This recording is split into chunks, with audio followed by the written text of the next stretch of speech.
Trump to travel to China next month, with U.S. tariffs in focus. With tariffs ruling, Supreme Court reasserts its power to check Trump. U.S. Supreme Court ruling offers little respite for global economy. Israeli strikes in Lebanon kill at least 10, including senior Hezbollah official. Trump orders release of UFO records. U.S. President Donald Trump will travel to China from March 31 to April 2 for talks with Chinese President Xi Jinping, the White House confirmed on Friday. The announcement came hours before the U.S. Supreme Court struck down many of President Trump's sweeping tariffs on imported goods, delivering a major legal setback to his trade policy. Trump's visit to Beijing is expected to focus on extending a fragile trade truce between the world's two largest economies, which has helped prevent further tariff increases in recent months. However, the court's ruling has raised new uncertainty for U.S.-China relations. The justices said President Trump overstepped his authority under the International Emergency Economic Powers Act, which had been used to impose 20% tariffs on Chinese exports tied to concerns over fentanyl trafficking and trade imbalances.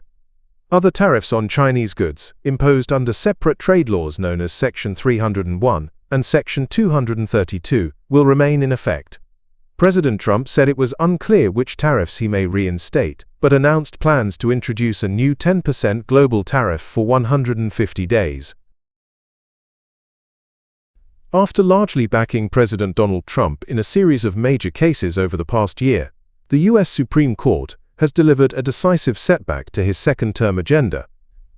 In a 6-3 ruling on Friday, the court struck down President Trump's sweeping global tariffs, finding that he exceeded his authority under federal law by imposing them on nearly all U.S. trading partners.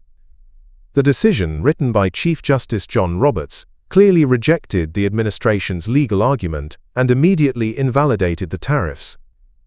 The ruling left no ambiguity over their legality and did not address potential refunds or political consequences. The justices upheld a lower court's finding that the International Emergency Economic Powers Act does not give the president authority to impose tariffs. No previous president had used the statute in that way. Chief Justice Roberts wrote that while the law allows the president to regulate imports during emergencies, it does not authorize tariffs. Legal scholars said the ruling reinforces the court's role as a check on presidential power. Professor Peter Shanes said the decision shows the court will not automatically support every element of President Trump's agenda. The ruling cut across ideological lines. Conservative Justices Neil Gorsuch and Amy Coney Barrett, both appointed by Trump, joined the court's 3 liberal justices. 3 other conservatives dissented. The U.S. Supreme Court's ruling against President Donald Trump's use of sweeping tariffs marks a legal setback for his trade strategy, but analysts say it offers little immediate relief for the global economy. Economists expect continued uncertainty in world trade, with President Trump likely to seek alternative legal tools to reimpose tariffs after the court struck down levies imposed under emergency powers.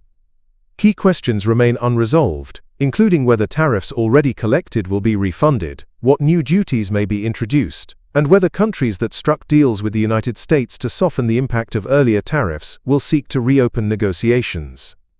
Following the ruling, President Trump announced a new global tariff of 10% for an initial 150-day period, while acknowledging uncertainty over possible refunds. Analysts warn the decision may usher in another period of disruption. European Policy Center analyst Varg Folkman said the ruling would likely prolong uncertainty over U.S. trade policy, adding that the overall outcome may look much the same. Economists at ING said the decision removes part of the At least 10 people were killed and around 50 wounded in Israeli airstrikes on eastern Lebanon's Beqi Valley, according to 2 security sources cited by Reuters. The Israeli military said the strikes targeted Hezbollah command centers in the Baalbek area. The attacks on Friday were among the deadliest reported in the region in recent weeks. In a statement on Saturday, Israel said it had killed several Hezbollah operatives linked to the group's missile operations and accused them of planning attacks against Israel.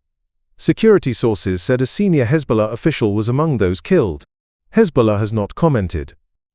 The strikes risk further straining a fragile ceasefire agreed in 2024 between Israel and Hezbollah, brokered by the United States, after more than a year of cross-border fighting. Israeli and U.S. officials have urged Lebanese authorities to limit Hezbollah's military capabilities, while Lebanese leaders have warned that expanded Israeli operations could further destabilize the country. President Donald Trump said on Thursday he would direct federal agencies to begin releasing government files related to aliens and unidentified flying objects, citing strong public interest in the subject. In a social media post, President Trump said he would instruct Defense Secretary Pete Hegseth and other agencies to make the information public, calling the issue extremely interesting and important. Earlier in the day, President Trump accused former President Barack Obama of improperly discussing classified information about aliens.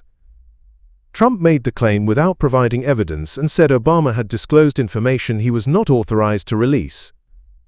Speaking to reporters while traveling to Georgia, Trump said Obama made a big mistake by addressing the topic publicly. In an interview released on Saturday with podcast host Brian Tyler Cohen, Obama was asked whether aliens were real.